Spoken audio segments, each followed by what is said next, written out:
Amoureux de la physique, bonjour. Un petit exercice sur la classification périodique.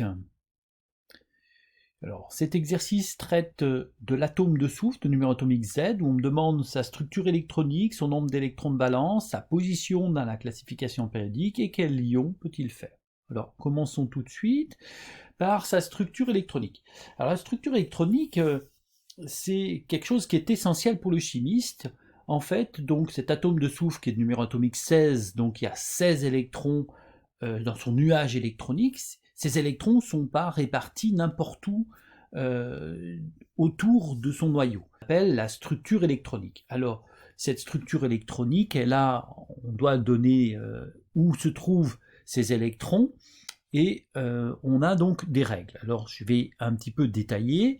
Donc voilà, les électrons donc se situent autour du noyau sous forme de couches.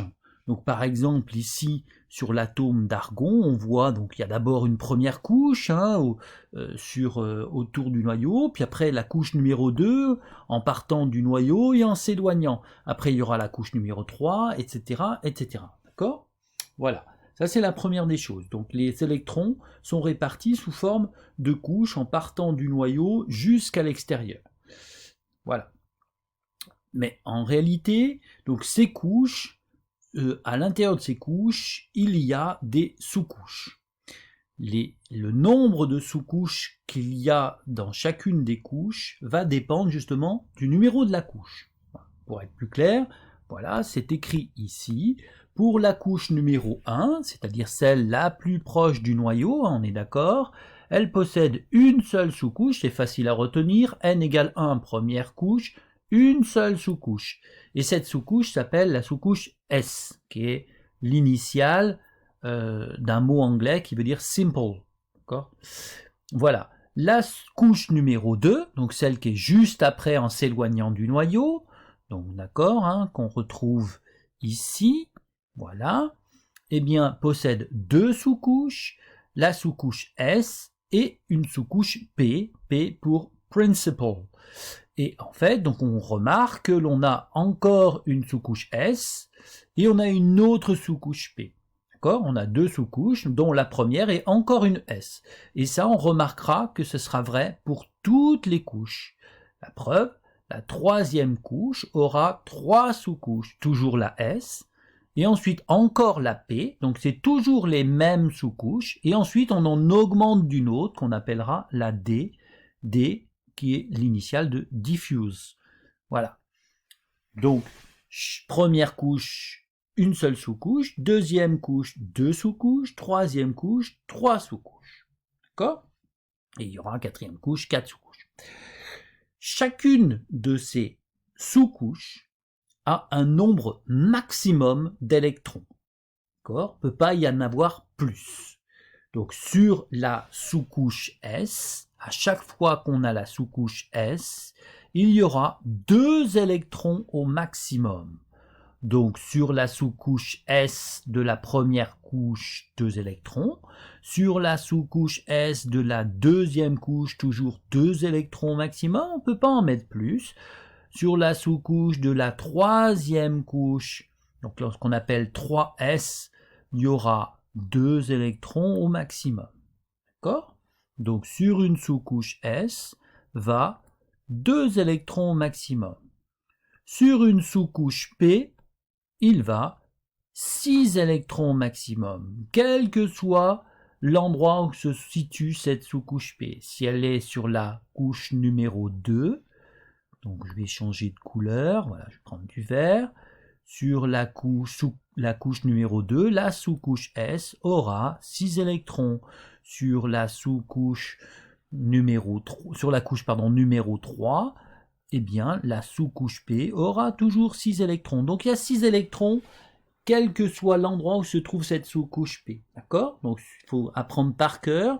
Dans une sous-couche S, il y a 2 électrons. Dans une sous-couche P, il y a 6 électrons. Ça, c'est vraiment des choses à apprendre par cœur. Et enfin, dans la sous-couche D, eh bien, il y aura 10 électrons. Dans la sous-couche D, il y aura 10 électrons au maximum. Voilà. Bien.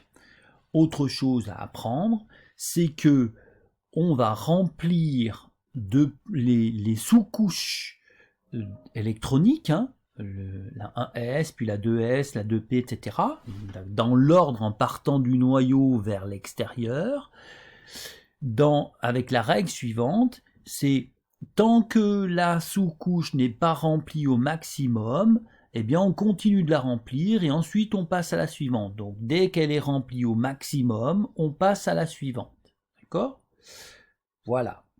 Bien, ça c'est la première chose, donc ça va prendre par cœur. Ensuite, en réalité, eh bien, ces sous-couches ont des niveaux d'énergie différents. Quand on est proche du noyau, on a une faible énergie, c'est les électrons qui sont proches du noyau ont une faible énergie, et plus ils s'éloignent, plus ils ont d'énergie. D'accord ? C'est le schéma que vous voyez ici. D'accord ? Donc la première couche qui possède qu'une seule sous-couche S aura celle qui aura le moins d'énergie. Et ensuite la sous-couche 2S aura un peu plus d'énergie, la 2P, d'accord ? Donc je commence par remplir la première couche, d'accord ? Puis je vais remplir la deuxième couche. On voit que dans la deuxième couche, il y a une sous-couche de S qui a moins d'énergie, puis une sous-couche de P. D'accord ? Et ensuite, j'aurai la troisième couche, d'accord ? Etc., etc. Bien. En réalité, donc, les électrons vont se positionner de la façon suivante. En partant du noyau, ils vont se mettre sur les sous-couches dans leur ordre d'énergie croissante. C'est très important, dans le ordre d'énergie croissante. Donc, si je reviens là, donc je vais effacer le bleu, quelle est celle qui a le moins d'énergie ? D'abord la 1S, donc ça va d'abord remplir la 1S. Puis, ensuite, eh bien, ça va remplir la 2S, dans l'ordre d'énergie. Puis ensuite, ça va remplir la 2P qui a une énergie supérieure. Donc, pas de problème. Donc, on a d'abord rempli la couche N égale 1 et enfin la N égale 2. Donc, après, normalement, on doit remplir la N égale 3. D'accord ? Donc, je vais changer de couleur. Voici. Donc, ensuite, effectivement, on démarre la troisième couche par la 3S d'abord, la sous-couche S, puis ensuite la 3P. Et là, eh bien là, on voit qu'il y a un petit problème. On aurait dû normalement remplir ensuite la 3D, d'accord ? C'est ce qui était prévu, puisque après, quand on remplit toute la couche 3, il y a 3S, 3P, 3D, et il se trouve que la 4S, donc la première sous-couche de la quatrième couche, eh bien, elle a moins d'énergie, celle-là, a moins d'énergie que la 3D. Donc, au lieu d'aller finir de remplir la troisième couche, donc comme on aurait pu s'y attendre, remplir la 3D, eh bien, on va d'abord remplir la 4S. D'accord ? Puis, ensuite, on va revenir remplir la 3D, puisque ensuite, par ordre d'énergie, après la 4S, on s'aperçoit que la 3D a un tout petit peu plus d'énergie, puis ensuite la 4P. Voilà. Eh bien, ça, c'est la règle de Kleshkovsky, qui dit qu'on doit remplir les énergies par ordre, les électrons dans les sous-couches par ordre d'énergie croissante. Alors, voilà une petite astuce pour savoir dans quel ordre on remplit les sous-couches. Eh bien, vous marquez, ça c'est la couche numéro 1, il considère un S. La couche numéro 2, il y a la 2S, 2P. La couche numéro 3, 3S, 3P. La couche numéro 4, il y aura 4S, 4P, 4D. Voilà, d'accord ? Et en fait, on va remplir en diagonale, vous voyez ? Alors, je vais essayer d'expliquer un peu plus. Voilà, donc on remplit d'abord la 1S, voilà, en diagonale. Une fois que j'ai fini de remplir la diagonale, donc j'ai rempli la 1S, je reviens à la ligne, comme ceci. Et je vais remplir encore en diagonale, donc en parallèle en fait, mes deux flèches sont parallèles, donc je vais remplir la 2S, je reviens, je suis au bout là de mon tableau, vous voyez bien que je suis au bout, là, sur le bord. Je reviens à la ligne, donc parallèle. Donc je vais remplir une autre parallèle, comme ceci. Hein. Ma flèche, la troisième est parallèle. Donc je remplis la 2P, puis la 3S. Maintenant, c'est complètement plein. Je reviens à la ligne, et c'est là où on va voir ce qui va se passer. C'est que je vais remplir, vous voyez, en remplissant comme ça, je vais remplir la 3P, la 4S. Donc dans l'ordre, ça me fait remplir la 1S, puis la 2S, puis la 2P, puis la 3S. Je reviens à la ligne, la 3P, et vous voyez que là, je vais remplir la 4S. Et si vous avez compris, normalement, après la 4S, je vais remplir quoi? Je reviens à la ligne, je remplis la 3D, puis après la 3D, dans ma diagonale viendra quoi? Viendra celui-là que j'ai pas écrit, qui est la 4P, et enfin je vais remplir celui-là qui n'est pas rempli non plus, qui sera la 5S, etc. Je reviens à la ligne. Voilà comment on remplit les sous-couches électroniques, donc les couches, mais à l'intérieur il y aura des sous-couches électroniques par ordre croissant. Je rappelle qu'on ne remplit une sous-couche que si la précédente est complètement remplie. Voilà. Voilà le principe. Donc, adapté à ma situation, voilà, j'ai Z égale 16, donc j'ai 16 électrons à mettre. Voici l'ordre de remplissage, donc je vais d'abord remplir la 1S, et dans une sous-couche S va 2 électrons, on a dit, comme tous les sous-couches S. Donc je vais mettre un S2. 1 veut dire que c'est la première couche, S c'est la sous-couche S, et j'ai mis 2 électrons. Une fois que la 1S est remplie, je remplis la suivante, puisque j'ai 2 électrons, il m'en faut 16. Donc ensuite, les électrons suivants vont aller sur la 2S, qui, dans cette sous-couche-là, va aussi 2 électrons, comme toutes les sous-couches S, va 2 électrons. Donc voilà, j'en ai 16, donc 2 plus 2, ça me fait 4. Hein. Il m'en reste encore 12. Après la 2S, on regarde ici, vient la 2P. Donc je vais écrire 2P. Dans une sous-couche P, on a vu qu'il y allait 6 électrons au maximum. Est-ce que je les ai? Oui, puisque j'en ai 16 et pour l'instant, j'en ai mis que 2 et 2, 4. Donc il m'en reste encore 12 à mettre, donc je peux en mettre 6. Voilà, 6. Donc maintenant, pour l'instant, j'ai bien 2 électrons sur la première couche. Changer de couleur, voilà. 8 électrons sur la deuxième couche. Je vais remplir maintenant la couche d'après, puisque ça fait 2 plus 8, ça me fait 10. J'en ai 16, il m'en reste 6. Donc après la 2P6 vient la 3S à nouveau. Dans S, on a dit qu'il y allait 2 électrons maximum. Bon, voilà. Donc 2 électrons, je peux les mettre puisque je les ai. Hein. Je vous rappelle que là, ça me fait 10 plus 2, 12. Il m'en reste 4. Donc après la 3S vient la 3P. Donc 3P. Et il m'en reste 4 et je peux en mettre combien sur la P au maximum? On a dit 6.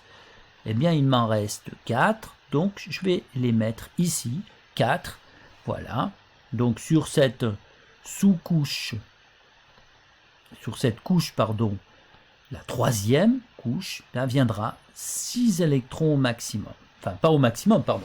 Il viendra 6 électrons. Voilà donc la structure électronique, ou on peut dire aussi configuration électronique de l'atome de soufre. C'est 1s2, 2s2, 2p6, 3s2, 3p4.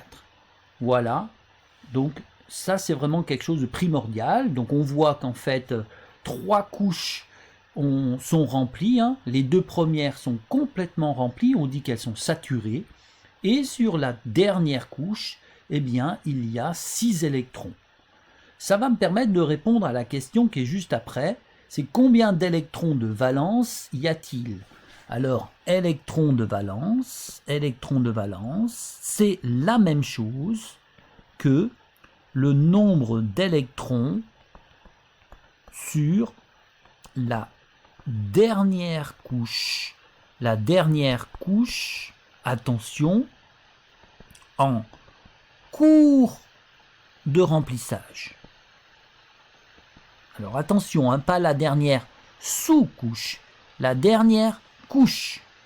Donc on a dit que on avait un S2 structure électronique. Dans la deuxième couche, il y avait 2 S2 2P6, donc 8 électrons sur la deuxième couche. Et enfin, sur la troisième couche, il y avait 3 S2 3P4. Donc, 6 électrons. J'ai remarqué sur la première couche 2 électrons. Hein. Donc on voit bien qu'en tout, ça en fait bien 16. Quels sont les électrons de valence? Eh bien, les électrons de valence sont tous ceux qui sont dans la dernière couche. Hein. J'insiste vraiment, c'est la dernière couche et pas la sous-couche. Donc le nombre d'électrons de valence, c'est 6. Il y a 6 électrons de valence. 6 électrons sur la dernière couche. Pourquoi est-ce si important de savoir combien d'électrons y a-t-il dans cette dernière couche?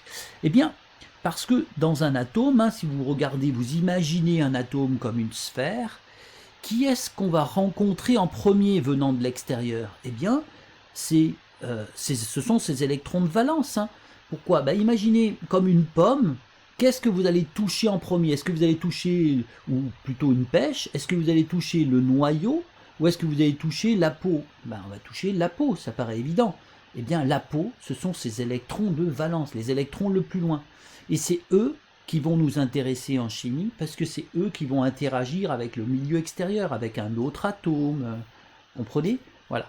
Et d'où l'importance de cette notion de structure électronique et donc d'électrons de valence. Voilà. Du coup, une fois que j'ai cette structure électronique, eh bien, je peux savoir où est-ce qu'il se situe cet élément dans la classification périodique.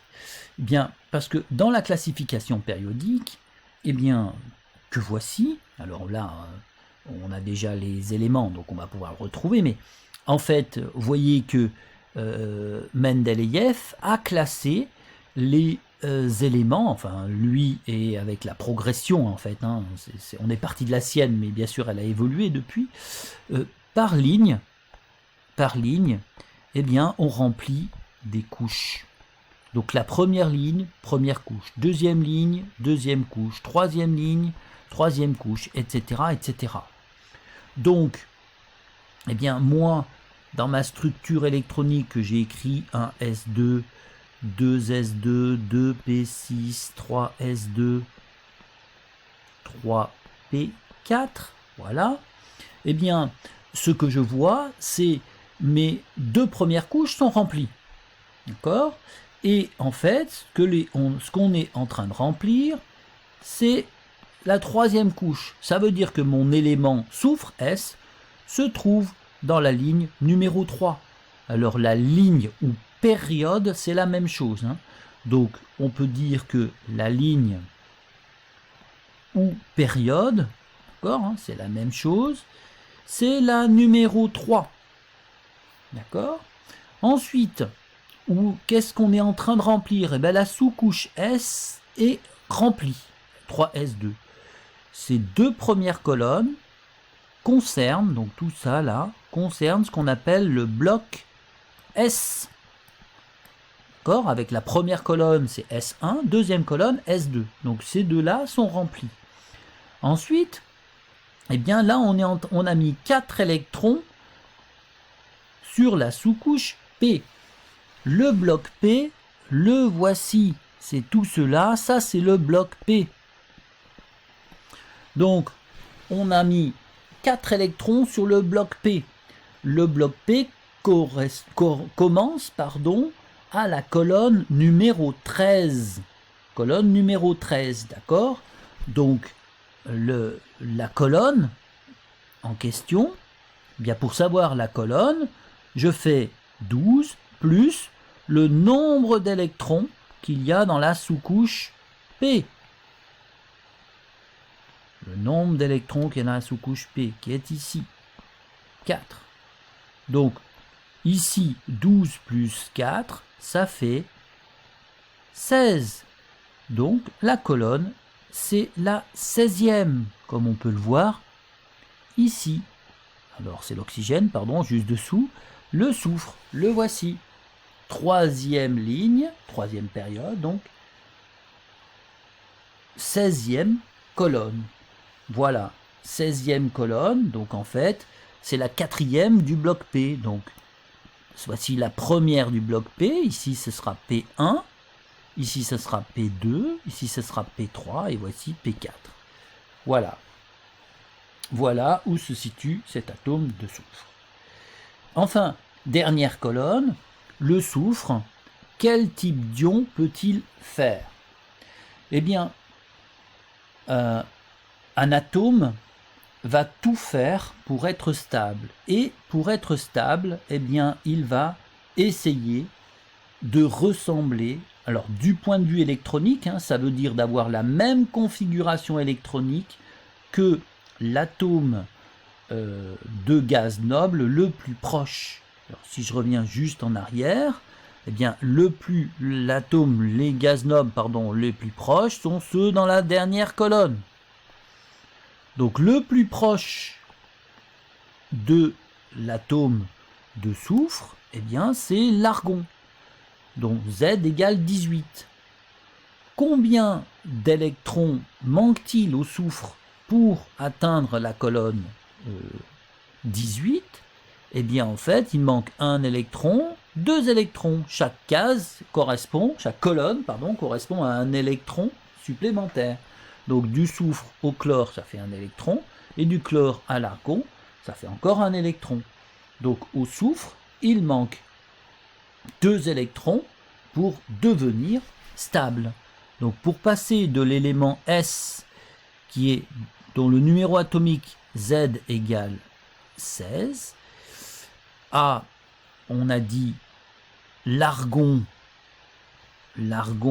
dont le numéro atomique égale Z égale 18, hein, lui, il est parfaitement stable, alors que lui, pour l'instant, n'est pas stable. D'accord?